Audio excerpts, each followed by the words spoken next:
The topic of Artem's presentation is search over encrypted data, encrypted records. Do you think it's difficult? But is it possible? Has anybody already implemented a system which would be able to search over encrypted data? Has anybody tried it? Well, and we have some professionals here, yeah. So homomorphic encryption, yeah, is one of the types of encryption which allows search over data encrypted in this way. Which other types of encryption support such search? Artem, can you see? This is again our target audience. Artem will tell you about all these things. So let us welcome at this stage Artem, security software engineer and cryptographer from Cossack Labs, who will tell you about search over encrypted data.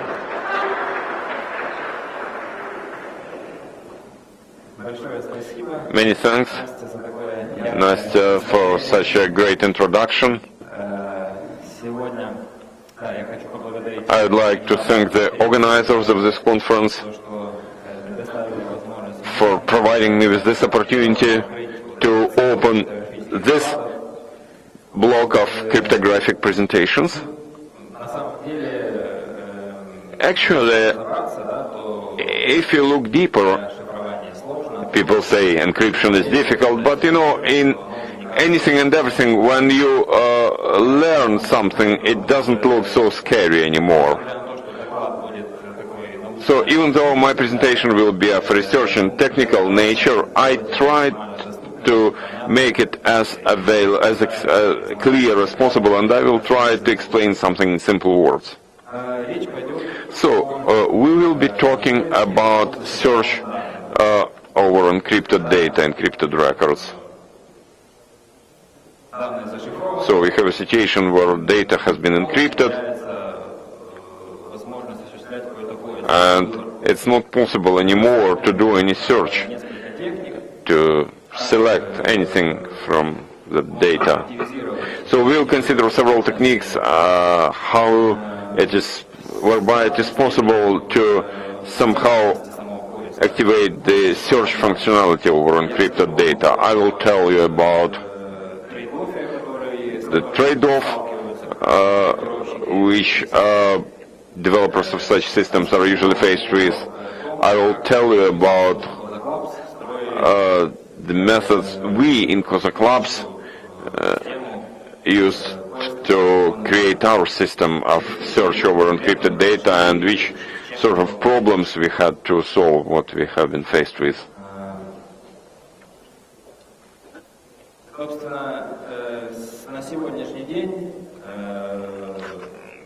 Basically, now there has been this paradigm of database as a service, which is very relevant. This is some sort of a software as a service paradigm. Previously, you would have to buy some box, to install it, to assign an engineer to be in charge of that box.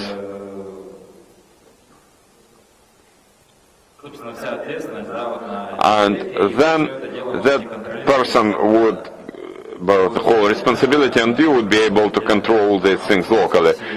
Currently, however, you can outsource all those processes to some remote services, and pretty much every big player in the market provides such services which enable you to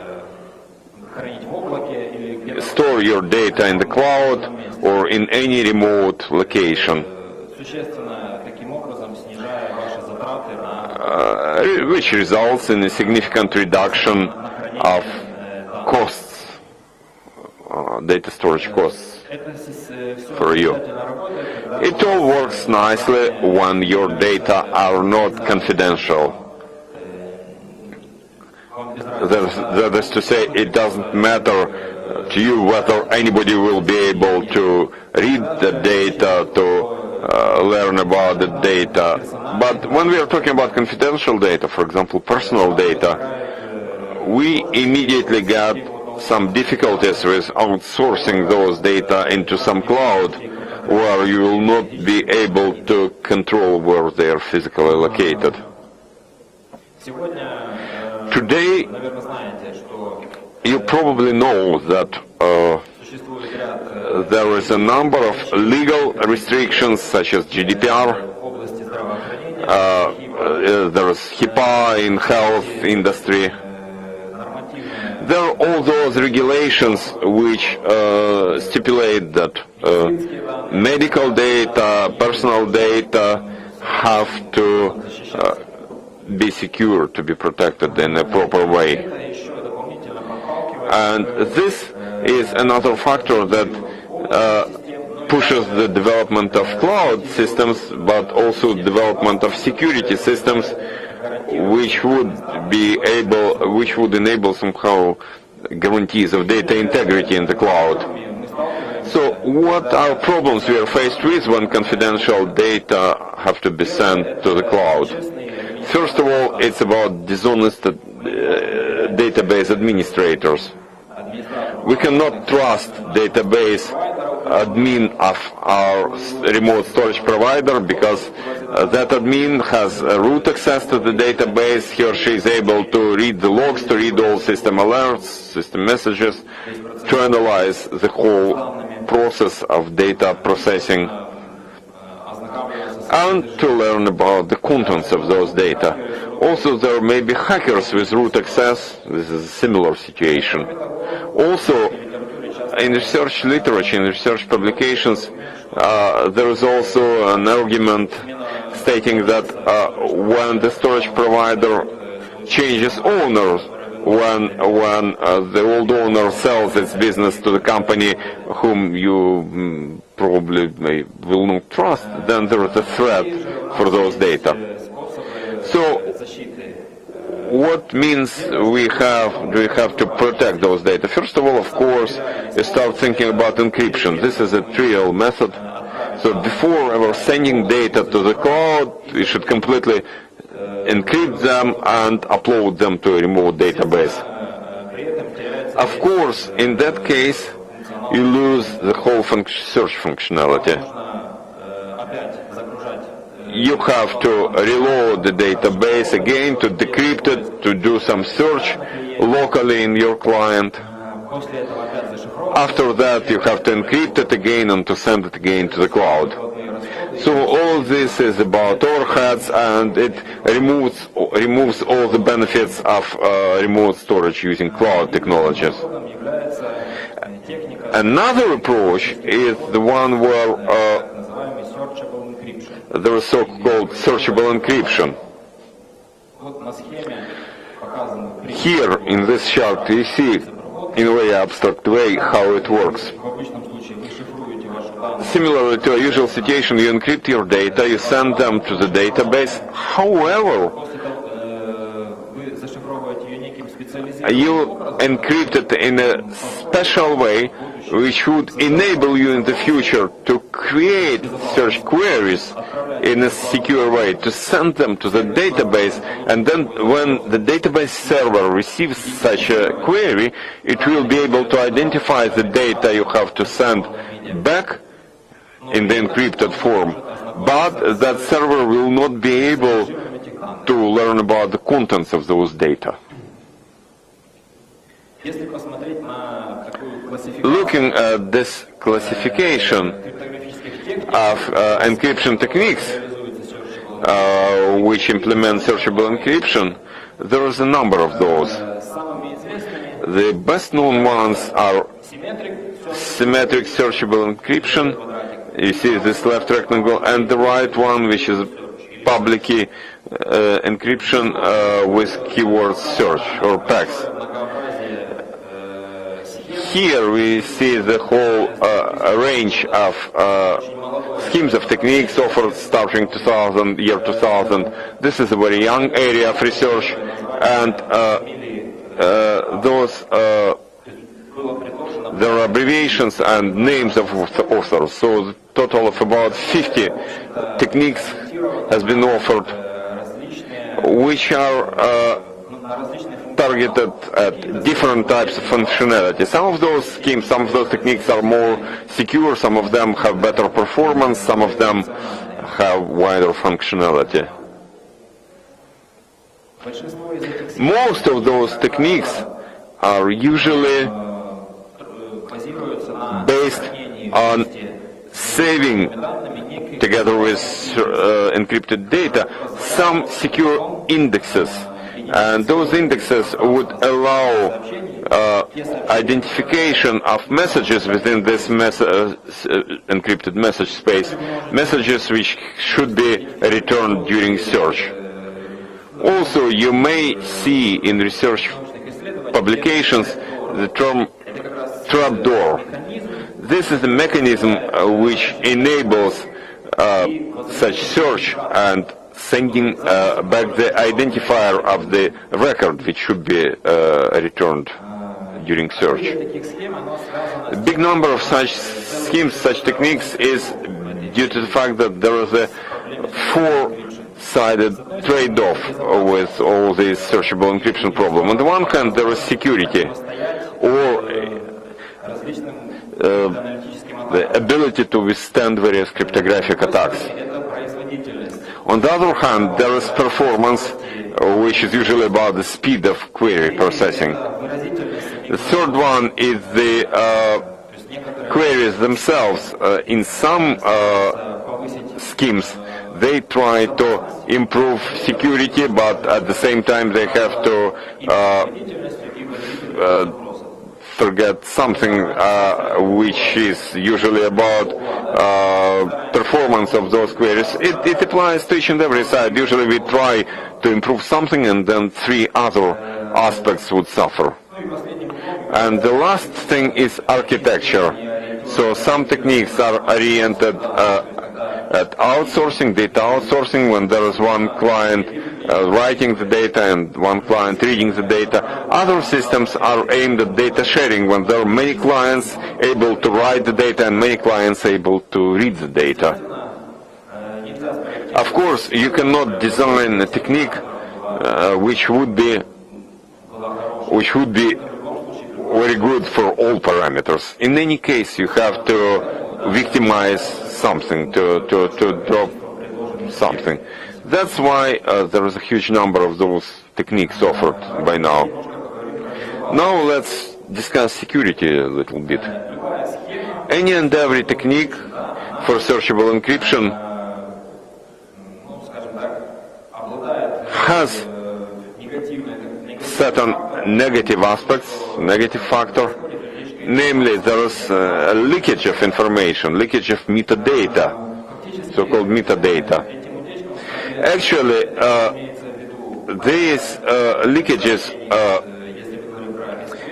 speaking about the scale, we are talking about the relational databases. It may be about the order of lines in the table, number of rows. It may be about some of them being equal or unequal to each other, some statistics and so on. All this allows an enemy who aims to hack the system, to break into the system, to create certain types of attacks, which we will discuss later. In publications, there has been three groups of such leakages described. Leakage of secure index data, indices that are stored together with encrypted data. Then there is a leakage of so-called search pattern.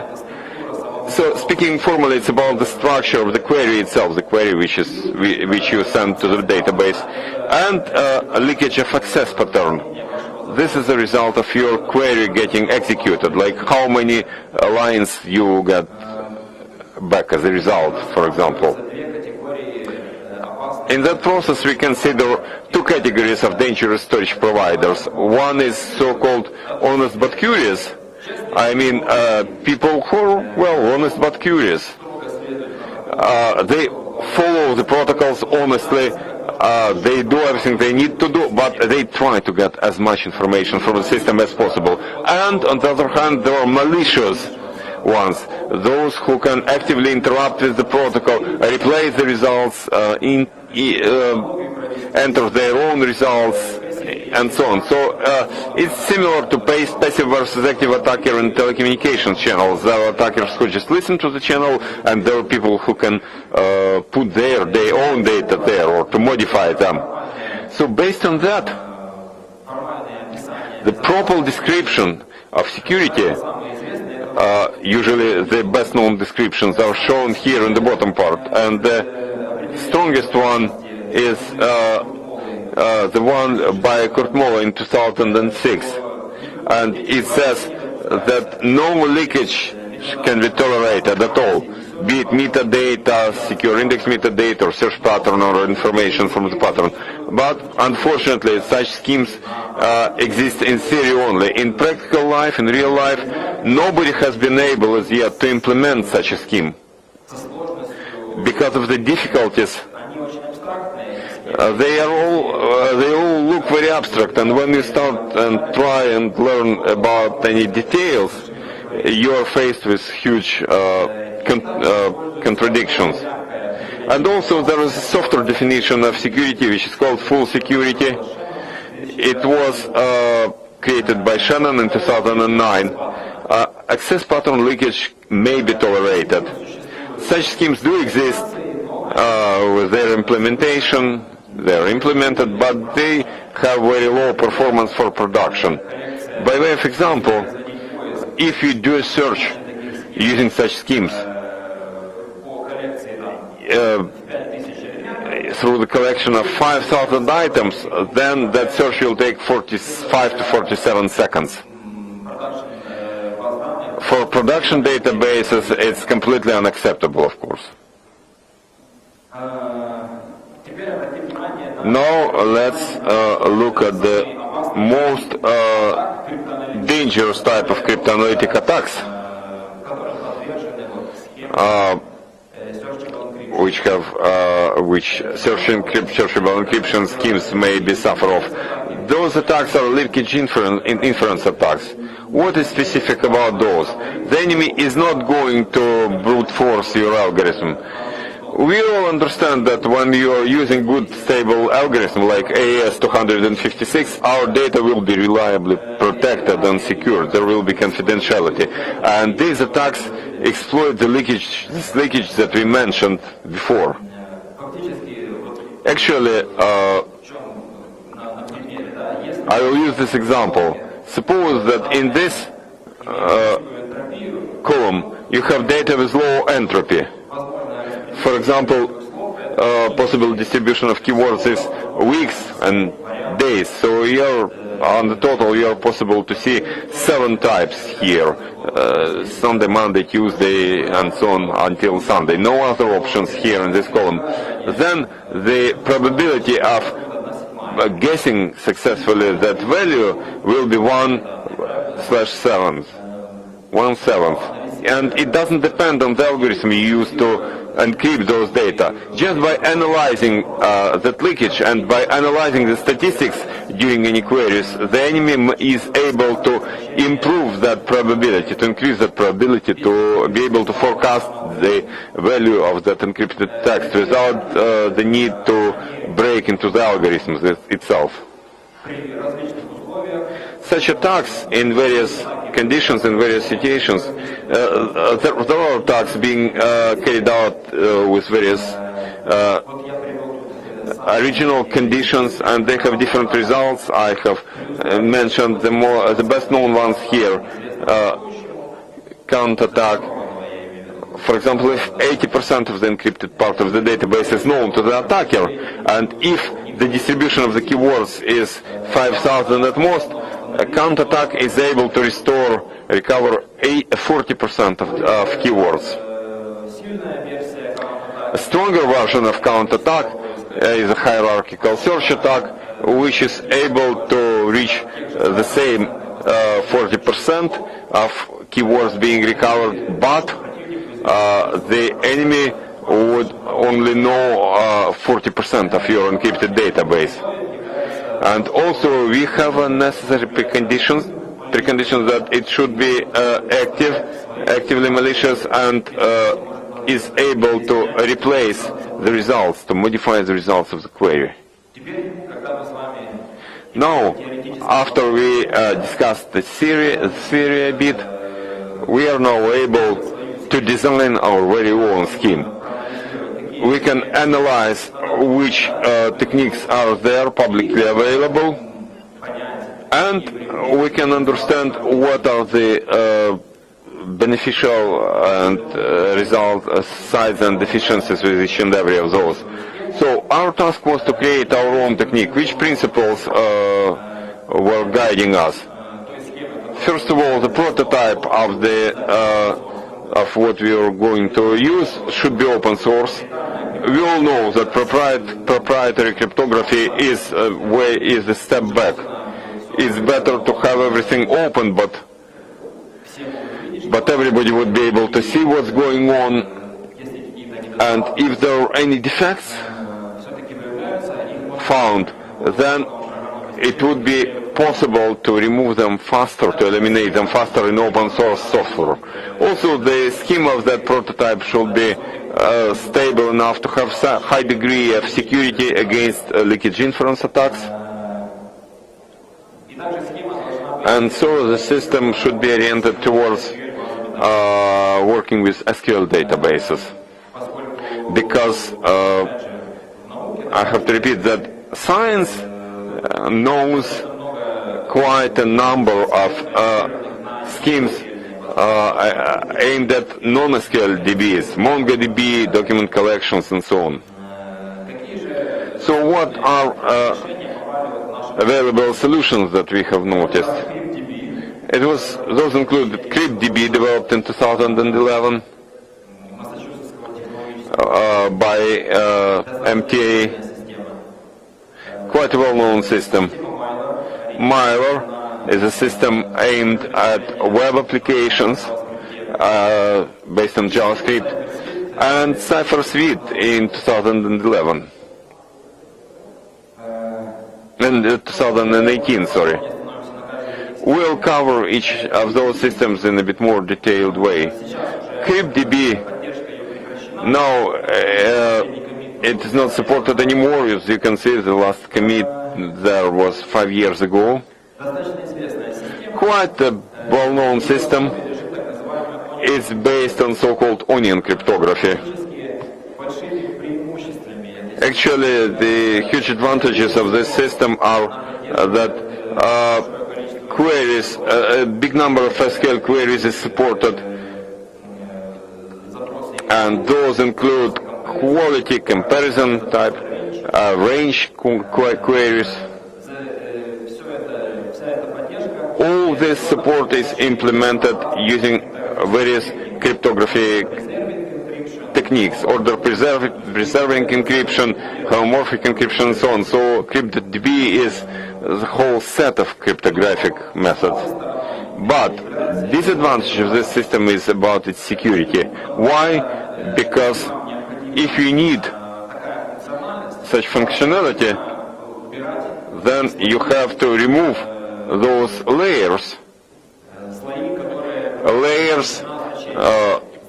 protecting the value. The value is right in the core of that square. And if you want the maximum level of security, you have to cover it with all those layers. Well, if you want to be able to somehow structure these values, we have to remove the external layer. If you want to do joins for that value, we have to remove the second layer. And when you remove those layers, the resilience immediately decreases. Of course, system developers expected it, and they provide various practices how to use their system to avoid making it weaker. But it's quite difficult for standard type of system admins who are in charge of the operation of that system. They have to have quite broad knowledge of cryptography to be able to efficiently manage that system without lowering its security.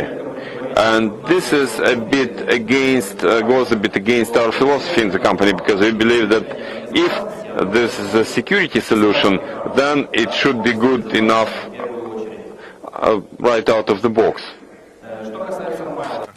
Now about Mylar database.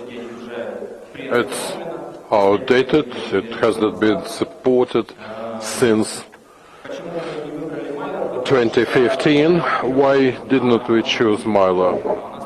The fact is that it's MongoDB oriented, and we had requests to have this database oriented to relational databases.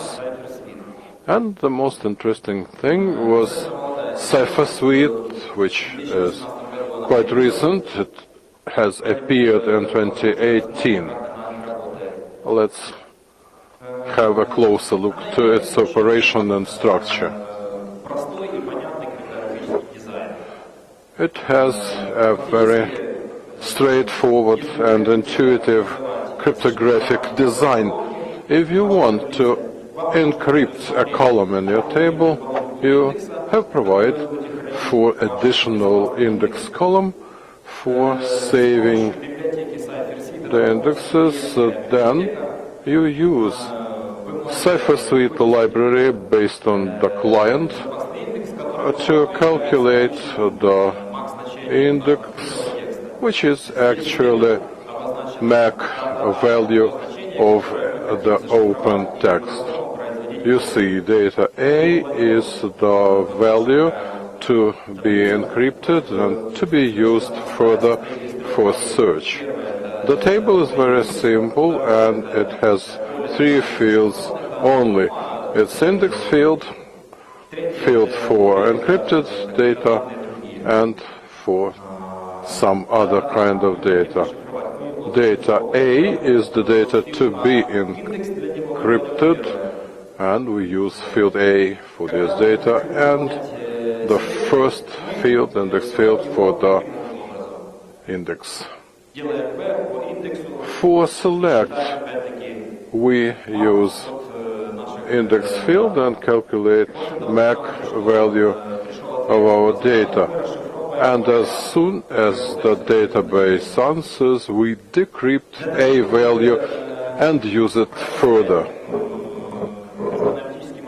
To counteract the cryptanalytic attacks, Cypher Suite suggests to store not the complete value of the index, but to cut it and store only the truncated part.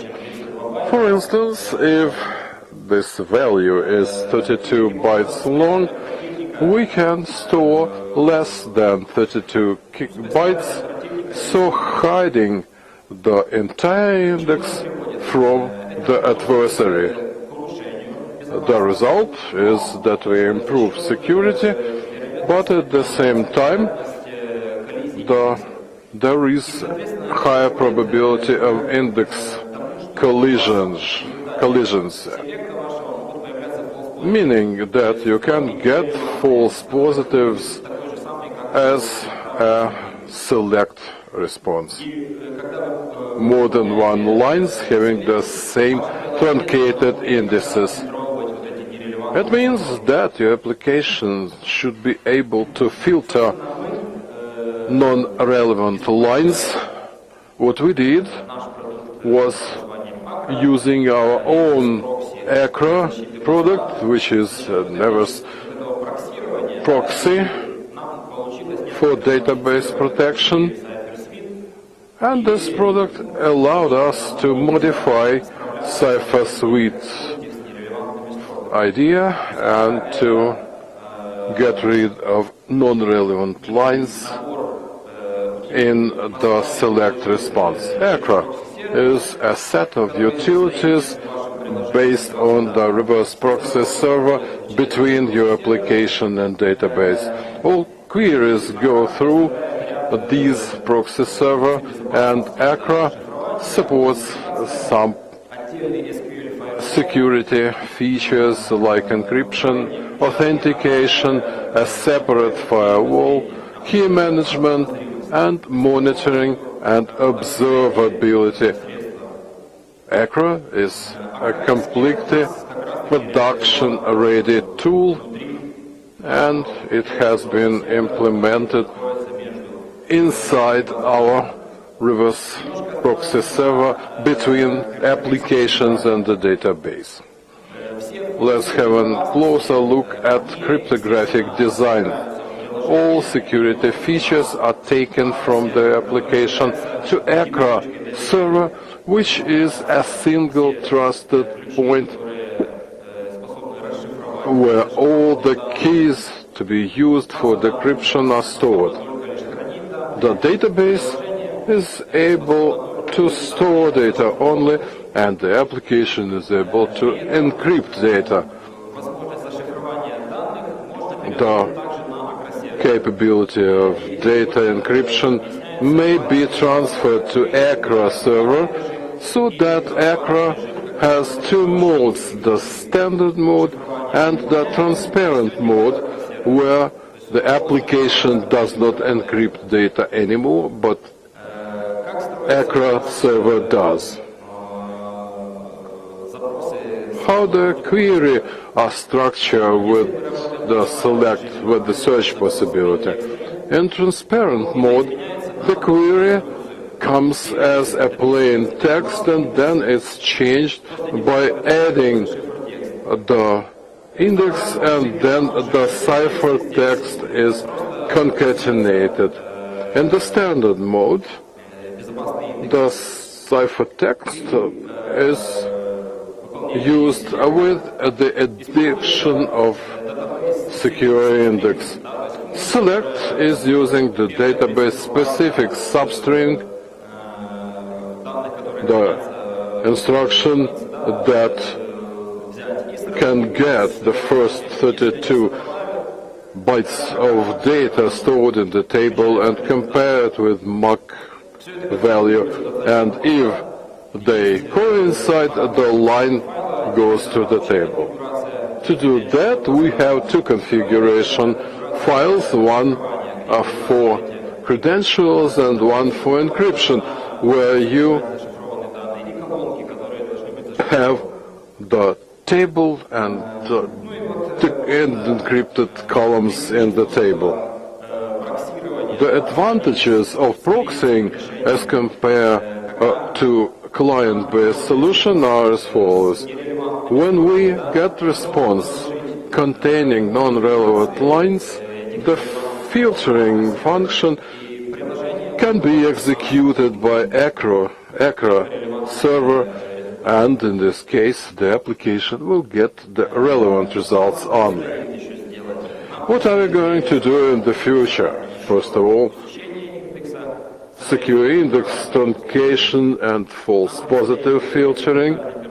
We are going to evaluate the performance in more details, because now the performance is yet unstable and it can change after the hash truncation, secure index truncation is ready and implemented. We will measure the performance again. Another line of work is to extend query features. Now only equal, non-equal queries are supported. And the last thing that we are going to do is to develop a kind of planner able of running the software on the database with all columns to detect low entropy columns like gender or week days, which should be accounted for very carefully when indexing. To wrap up, searchable encryption is sophisticated and not completely stable line of development. There are some trends to strengthen something, but what is important is not to weaken something else in the process. There are very few solutions for existing relational databases, the only one actually, Cryptonel. And then secure indexing or blind indexing is one of the most reliable technologies to build secure searchable encryption schemes. This slide shows you the links to the resources which are the most relevant to study this topic, and now I'm through and ready to answer questions. Thank you for your attention. I have the first question. What's the problem with low entropy data? What is the problem with birth dates or telephone numbers or other data having low entropy? What exactly is the problem of indexes? You see, these data are very vulnerable to leakage influence attacks. The adversary may avoid breaking the encryption. If we use secure indexing, there will be many similar lines, and if there are many coinciding lines, the adversary will understand immediately that these are low entropy data and catch the queries to these data. After that, the adversary is able to build the tables on the statistical data to get to this data without decryption. You meant that if we have low entropy data, we should use some different kind of indexing. Yes, we recommend not to index these data at all, but maybe combine them with the higher entropy data, improve the entropy level. Cepher Suite has compound indexes for such things.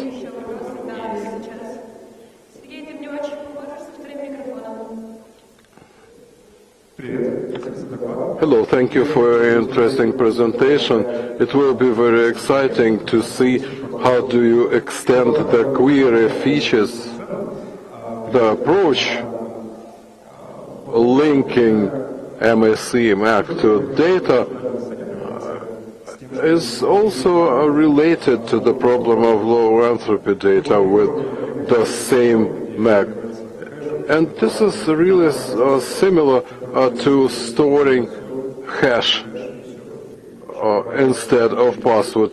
So why didn't you choose to use the same method here? To store hashes instead of indexes. Well, the more information you store in the database, the more metadata you should store there, and this simplifies the adversary's task.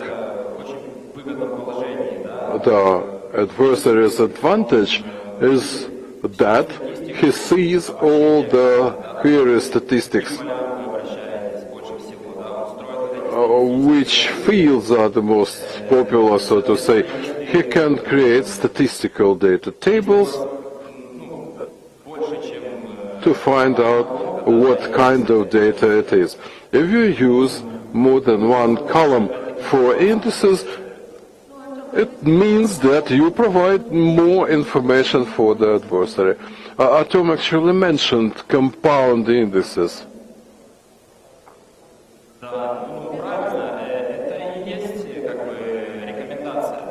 This is what we recommend. Do not index low entropy data. And if you have this data, use compound index. Did you integrate the chart for dependency between the length of index and probability of index duplication or having non-relevant data in the select function response? And if you know this dependence, is it closer to some known function? You see, we are just working on truncation, on hash concatenation. This is our future work now in the process, and any changes may bring some performance changes. All right, what is the life cycle of key information? Are you using master key or column keys? We are using master keys. So each... but do you have any more keys besides master key, and how those keys are generated? Can you please explain this? Because the master key goes at the end. We have keys for index calculations, K1A, K2A. Those are keys to calculate index values, separate keys for calculating MACs, max indexes. The encryption is carried out using public key. The application has the encryption keys PKB, for instance, and the ACRA server knows secret key and is able to decrypt. This is the encryption keys PKB and SK1B. Encrypted data, which are AS1B, are decrypted by ACRA server with the use of decryption key, and then they are sent back to application. And what about the encrypted data? Well, these are encrypted by encryption key.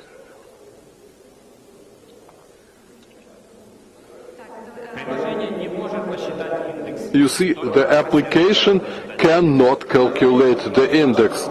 Only ACRA server can do it. And application can only encrypt data. And all the data piece is encrypted by random symmetric keys, and different users have different public key.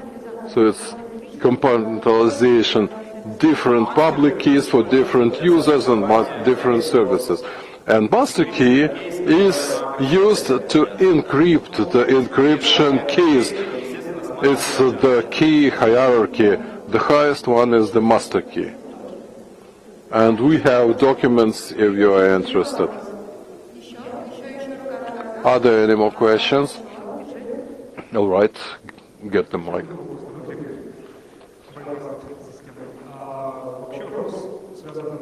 I could have bypassed the microphone. My question is about cryptography from a practicing man to an expert.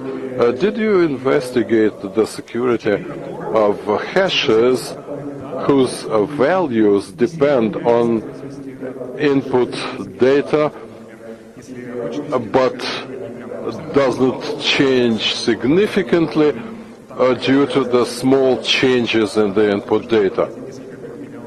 Like, for instance, only some bits change in this case.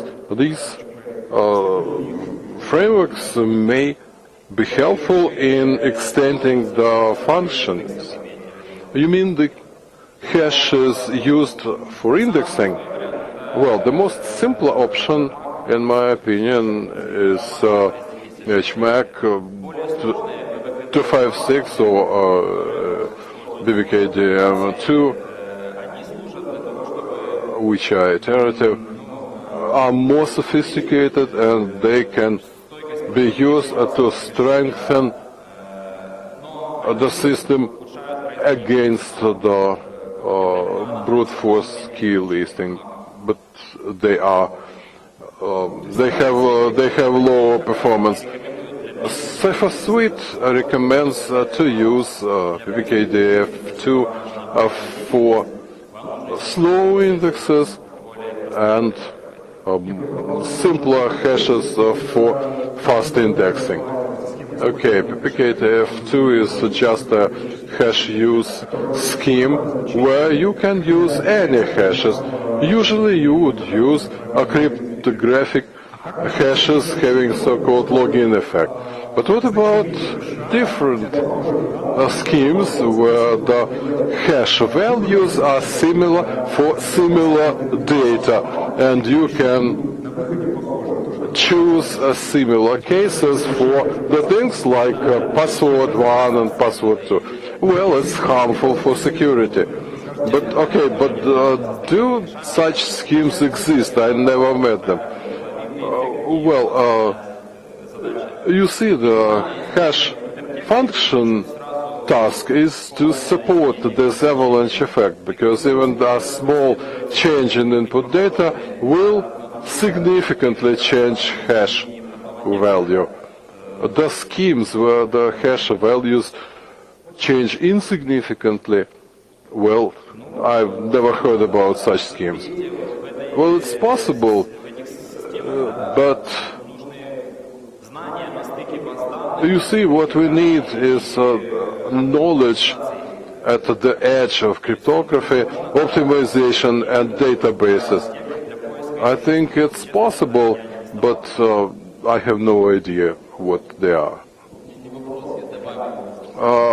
I have a comment to add something to discussion. If we use the hashes like this, we harm the searchable encryption. If the attacker is capable to find a correlation between the database entries, he wins. And we lose because it's against our goal. You're right, but what we are going to do is to avoid the case when the attacker or adversary can build a correlation. If he does, and if he breaks at least one entry, he can use this inherence principle to break into another one, and so on. Okay, we are having a great cryptography discussion, which can be continued off stage. Now, thank you, Artyom, for your exciting presentation. Thank you.